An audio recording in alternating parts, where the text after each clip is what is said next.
au Conseil régional sous l'étiquette de la France Insoumise. Vous allez continuer à siéger dans un autre groupe. Pourquoi? Victime, comme d'autres militants partout en France, d'agissements qui sont contraires à nos valeurs et qui sont illégaux. Donc on a été victime à plusieurs endroits en France d'harcèlement, de violences psychologiques, de menaces pour nous faire taire, pour nous bâillonner. Et ce sont des pratiques qui sont inacceptables et qui sont illégales. Et Pourquoi vous faire taire? Vous empêcher de dire quoi? Ouais. On veut nous empêcher de parler parce que parfois, vous voyez, il y a des têtes qui dépassent. Et ils ne veulent pas que certaines têtes dépassent. Il faut qu'on soit bien dans le rang comme des petits soldats. Et on n'a pas le droit de débattre. On n'a pas le droit d'avoir d'esprit critique. On n'a pas le droit de s'exprimer. Et on n'a pas le droit de nuire aux petits accords qui ont pu être passés ici et là. Et donc voilà, l'enjeu aujourd'hui, c'est qu'on a des victimes de la France Insoumise partout en France qui vont porter plainte, comme moi je l'ai fait hier, pour harcèlement moral, violence, menaces et aussi, donc ça c'est l'aspect des violences, qui sont réprimées par le code pénal, mais on a aussi une affaire d'escroquerie. C'est-à-dire? Eh bien en fait, là une révélation fracassante qui a été faite, à laquelle que je ne connaissais pas. J'ai appris très récemment qu'en fait il y a deux France Insoumises. Ah!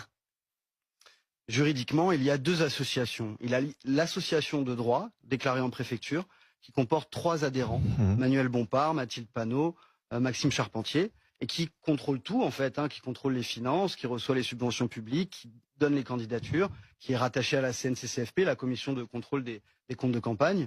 Et on a l'association de fait, où en fait c'est une association de fait, donc où les militants adhèrent à cette association de fait et n'ont aucun droit. Et cette organisation, cette architecture juridique qu'ils ont construite, elle nie l'existence des militants, elle nie les droits civiques des militants.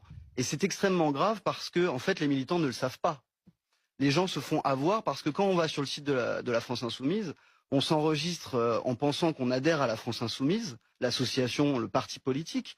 Et en fait, non, on est trompé. Je te prévenu que je te laisserai pas faire, ni la bande de nuls qui font le sale boulot. Je vous passerai tous à la trappe et c'est tout. Moi, je l'ai vécu comme un harcèlement moral politique. L'histoire se déroule avant la campagne des législatives de 2022, au moment des investitures. Sophia Chikirou aimerait se présenter à Paris, dans la 15e circonscription. Une circonscription où est historiquement implantée Danielle Simonet, elle aussi candidate, et qui donc s'y oppose fermement. Alors le comité électoral de LFI décide de parachuter la communicante juste à côté, dans la 6e.